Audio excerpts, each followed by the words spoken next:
పత్రిక విలేకరులకి, వీడియో జర్నలిస్టులకి,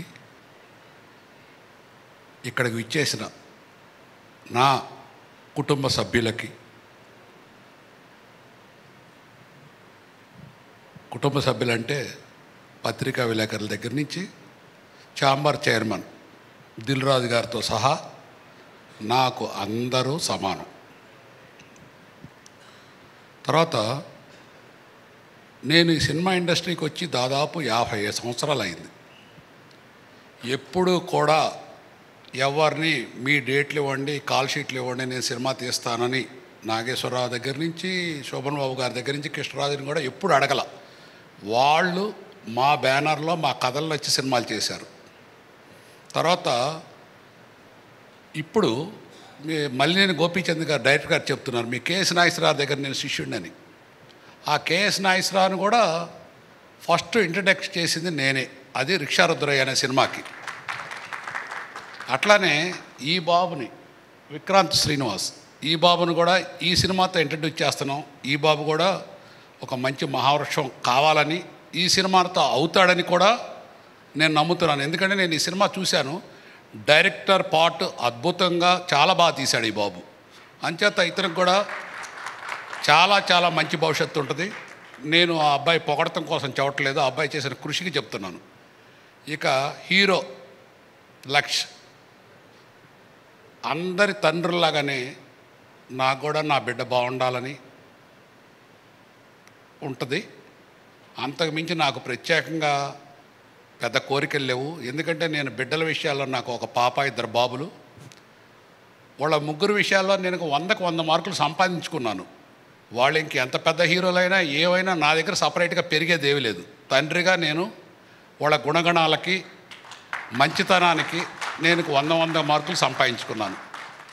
ఇకపోతే ముఖ్యంగా ఈ సినిమా వాళ్ళు కష్టపడి తీశారు, భగవంతుడు ఆశీర్వదిస్తారు, మంచి హిట్ కావాలి. ఈ సినిమా హిట్ అవుతుంది. ఆ తర్వాత సినిమాలు కూడా మా శక్తి కొద్దికి మేము చేస్తూనే ఉంటాము. యాజ్ ఎ ప్రొడ్యూసర్గా రేపు 2వ తారీఖు ఈ సినిమా రిలీజ్ అవుతుంది. ధీరా. మార్చి 8 నేను డైరెక్ట్ చేశాను రికార్డు బ్రేక్ అని. దాదాపు అది 100 crores పైన బడ్జెట్ గ్రాఫిక్స్ పిక్చరు. మీకు ఎవరికి ప్రెస్ వాళ్ళకి అనౌన్స్ చేయలేదు.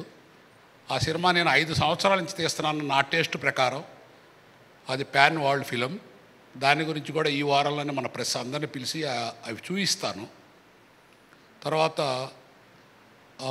సునీల్ కుమార్ రెడ్డి గారి కాంబినేషన్లో హిందీ పిక్చర్ ఒకటి చేస్తున్నాను, హార్బాజ్ ఖాన్ గారు. అది ఏప్రిల్లో రిలీజ్ చేస్తాను.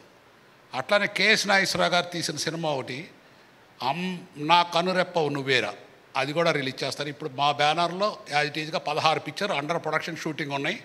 అది ఆల్మోస్ట్ నెలకు ఒకటి రిలీజ్ అవ్వబోతుంది. అందులో ఫస్ట్ పిక్చర్ ధీరా బాగుంది, మంచి పిక్చర్ అవుద్ది. తర్వాత ఇక సినిమా ఇండస్ట్రీకి సంబంధించి నా కుటుంబ సభ్యులను మిమ్మల్ని అందరిని ఎందుకన్నానంటే, దిల్ రాజు గారు, ప్రసన్న,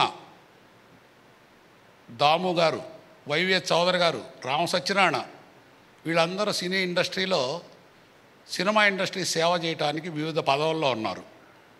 నాకు సంతోషం ఏంటంటే ఈ దిల్ రాజు గారు ఛాంబర్ ప్రెసిడెంట్ అవ్వాలని, అవటానికి కూడా ఏదో ఉడత సహాయం నేను చేశాను. ఆ భగవంతుడు ఆశీర్వదించి ఆయన ఛాంబర్ ప్రెసిడెంట్ అయ్యారు.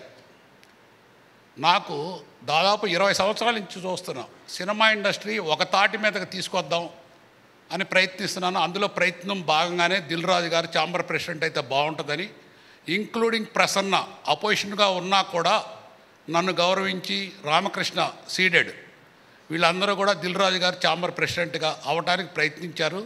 ఆయన అయ్యారు. ఈ 5 సంవత్సరాల్లో నాకున్న సంతోషం ఏంటంటే, ఇండస్ట్రీని 20 ఏళ్ల నుంచి ఏకతాటి మీదకి రాని ఇండస్ట్రీని దిల్ రాజు గారు ఏకతాటి మీదకి తెచ్చారు. ఎవరు ఎన్ని చెప్పినా ఆయన కృషి ఆయన చేస్తున్నారు. అంత బిజీలో ఉండి కూడా సినిమా ఇండస్ట్రీకి ఎక్కువ భాగం చేస్తున్నారు. ఇంకా దిల్ రాజు గారి గురించి చెప్పాలంటే, ఇప్పుడు ఉన్న ముఖ్యమంత్రి గారు, మొన్న మా ఛాంబర్ ప్రొడ్యూసర్ కౌన్సిల్ అందరూ కలిశారు. ఇప్పుడున్న ముఖ్యమంత్రి గారు చాలా ఫాస్ట్గా డెసిషన్ తీసుకునే వ్యక్తి రేవంత్ రెడ్డి గారు. ఆయనంతటా ఆయన మీ సినిమా ఇండస్ట్రీకి ఏం కావాలని అడిగితే మా వాళ్ళు ప్రిపేర్ చేస్తున్నారు. అది చేస్తారు. హైదరాబాద్ అనేది తెలుగు సినిమా ఇండస్ట్రీకి ఒక కాబోయే పెద్ద హబ్బు. దానికి మన దిల్ రాజు గారి కృషి, దాము గారు, ప్రసన్న గారు, వైవి చౌదరి గారు అందరూ కూడా ఉన్నారు.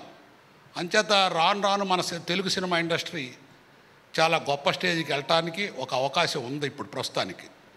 తర్వాత ముఖ్యంగా మీకు చెప్పేది ఏంటంటే, ఇప్పుడు మీరు చూస్తున్నారు, నా కో ప్రొడ్యూసర్స్ కానీ మేము కానీ ఏదైనా షూటింగ్ చేయాలంటే ఒక చోట నుంచి ఒక చోట వెళ్ళడానికి ఒక హాఫ్ డే పోతుంది. తర్వాత ఏదో ఒక 4-5 అవర్సే షూటింగ్ చేస్తున్నాం. నేను దిల్ రాజు గారికి చెప్పాను, మీరు గవర్నమెంట్ని అడిగి ఒక హబ్బు ఎక్కడైనా సరే పెద్ద ల్యాండ్ తీసుకొని నిర్మాతలకి అందరికీ కూడా ఇళ్ళు, స్టూడియోలు అన్నీ ఒక ప్లేస్లో ఏర్పాటు చేస్తే ఇంకా నంబర్ ఆఫ్ పిక్చర్స్ ఎక్కువ జరుగుతాయని ఆ ప్రయత్నం కూడా ఆయన చేస్తున్నారు. ఖచ్చితంగా రాను రాను తెలుగు సినిమా ఇండస్ట్రీ బాగుంటుంది. నాలాగానే చాలామంది ప్రొడ్యూసర్లు తయారయ్యి సినిమా ఇండస్ట్రీలో మంచి మంచి సినిమాలు తీయాలని కోరుకుంటూ సెలవు తీసుకుంటున్నాను. Thank you sir. Thank you so much.